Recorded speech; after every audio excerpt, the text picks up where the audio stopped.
I've always loved solitude. Something about the quiet, the isolation, it just clears my mind. That's why I came out here, to Hollow Lake, a remote, sleepy little spot hidden deep in rural America, miles from the nearest town.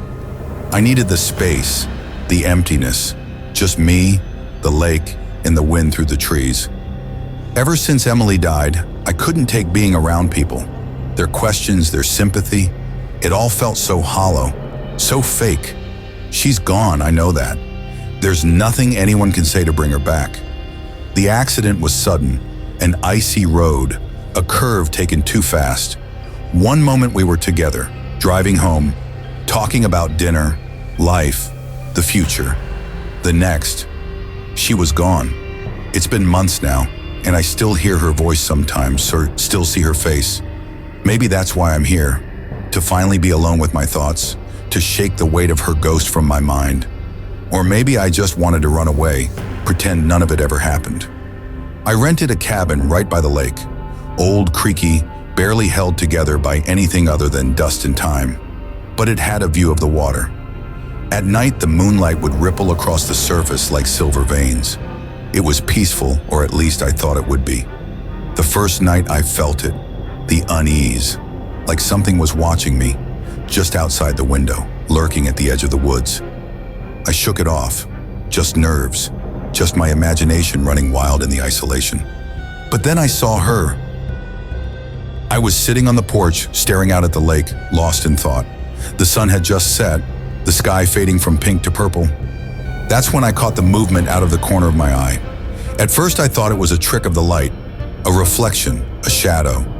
But no, it was her, Emily, standing at the edge of the lake. My breath caught in my throat. I blinked, rubbed my eyes, but she didn't disappear. She stood there, her back to me, hair hanging down in damp, tangled strands. She was wearing the same clothes from the night of the accident, a pale blue sweater, jeans, but they were soaked through, clinging to her skin as if she had just walked out of the water. "Emily," I called, my voice barely above a whisper. She didn't turn around. She didn't move. I stumbled to my feet, my heart pounding. I must be losing it. Grief does strange things to a man's mind. But still, I found myself walking toward her, my feet dragging across the gravel path, eyes locked on her figure. "Emily!" I called again, louder this time.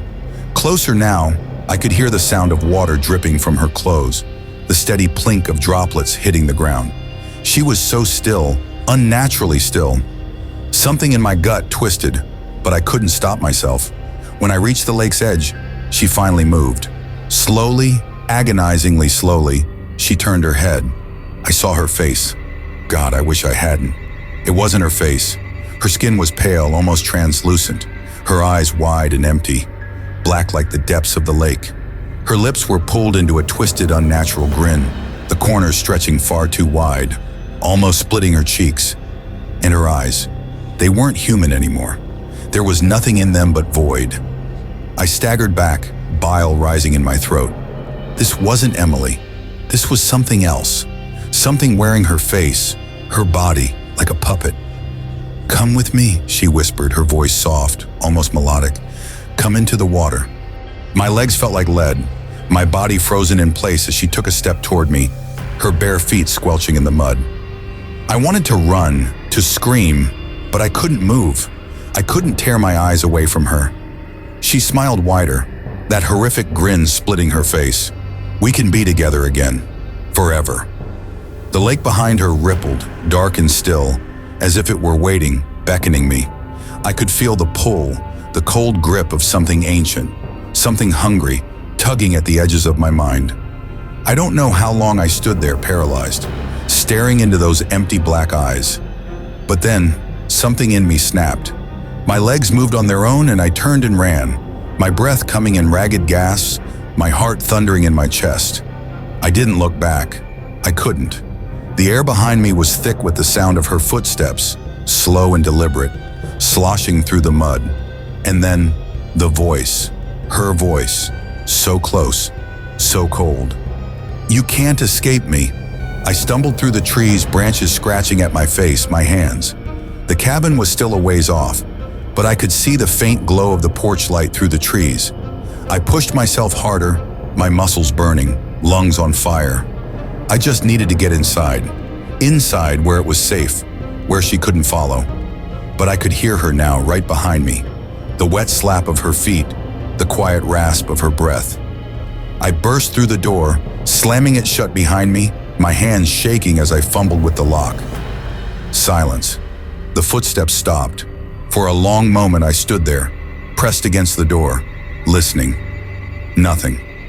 Just the wind through the trees. My breathing slowed and I let out a shaky laugh. I had imagined it, all of it. I was losing my mind. That's all it was.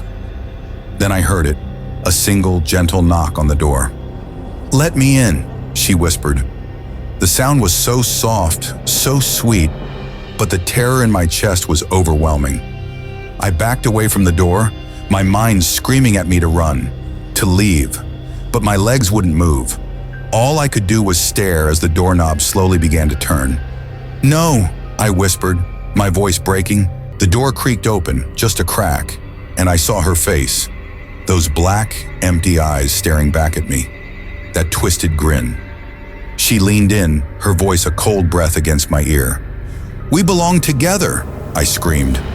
I don't even remember running out of the cabin, down the path, through the trees. All I remember is the cold grip of fear, the sensation of her breath on my neck, the endless, suffocating darkness of the woods. I don't know how I escaped, how I found my way back to the nearest town, but I did. Now sitting here in the warmth of a diner, surrounded by people, I still feel it, that cold, unshakable dread. Because I know deep down, she's still out there, waiting, watching, and one day she'll come for me again.